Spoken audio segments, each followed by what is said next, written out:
This is the story of Courtney by John Burningham. We would really like to have a dog, the children said. Our house would be much better with a dog. The dog would guard the house and it could play with us.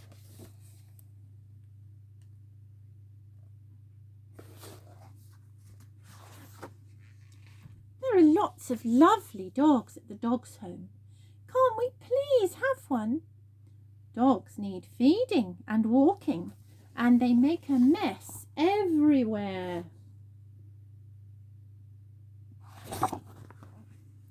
We will walk the dog and feed it, and we will clean up the mess.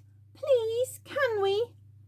Oh, very well then, if you must.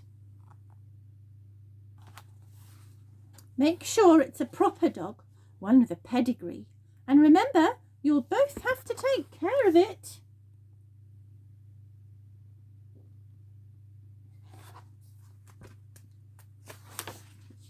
The children looked at lots of dogs. None of them seemed to be what they wanted.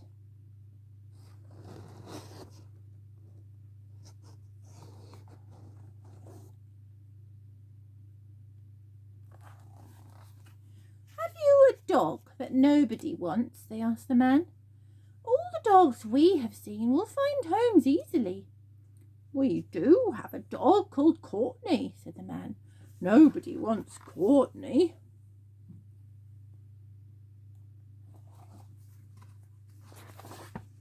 We don't know anything about him, said the man. We don't know where he came from. Nobody wants him, and he's an old dog. We want Courtney, said the children. And they took him home.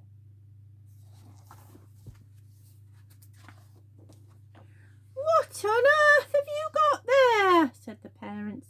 Why didn't you get a proper dog?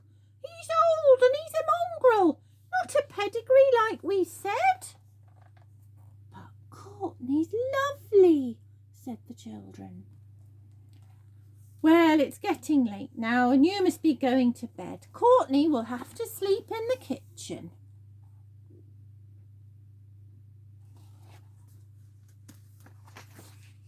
The next morning, the children raced down to the kitchen to see their new dog, but Courtney was not there. We said the dog was no good. These mongrels, you can't rely on them. Why on earth didn't you get a proper dog like we said?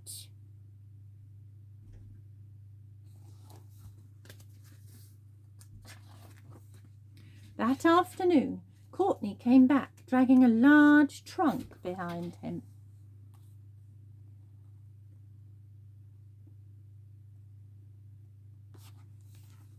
It had stickers from all over the world. Once in the house, he opened the trunk, put on a chef's hat and apron, and immediately began to cook a delicious meal. He changed into waiter's clothes and served the family round the table.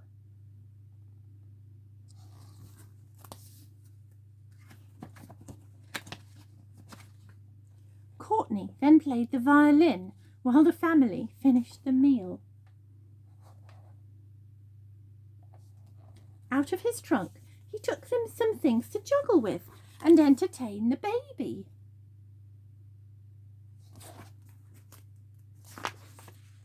Sometimes Courtney would meet other dogs in the park. But most of the time he spent with the family.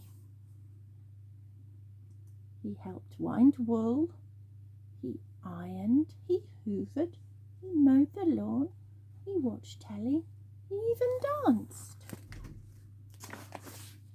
One day the house caught fire and the family were outside waiting for the fire brigade to arrive. Where's Courtney? Said one of the children. Where's my baby? Shrieked the mother. Then they saw Courtney climbing down the ladder. holding the baby.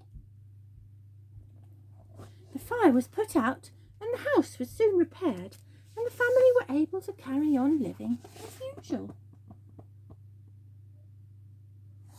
One morning they came downstairs and Courtney was not there. The children looked everywhere, but they could not find Courtney or his trunk. "We told you the dog was no good," said the parents. "If they're not thoroughbreds, you cannot rely on them."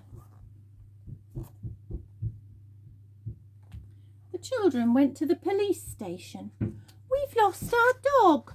He's quite old, with big eyebrows.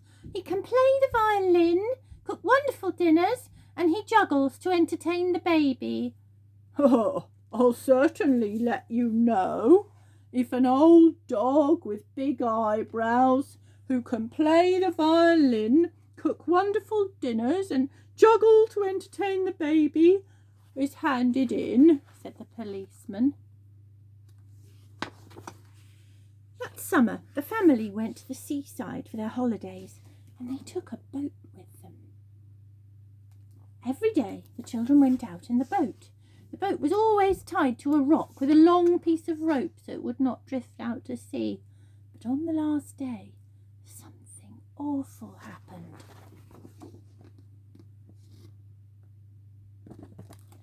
The rope broke. They lost the oars. The boat drifted out to sea. "Somebody help us!" cried the mother.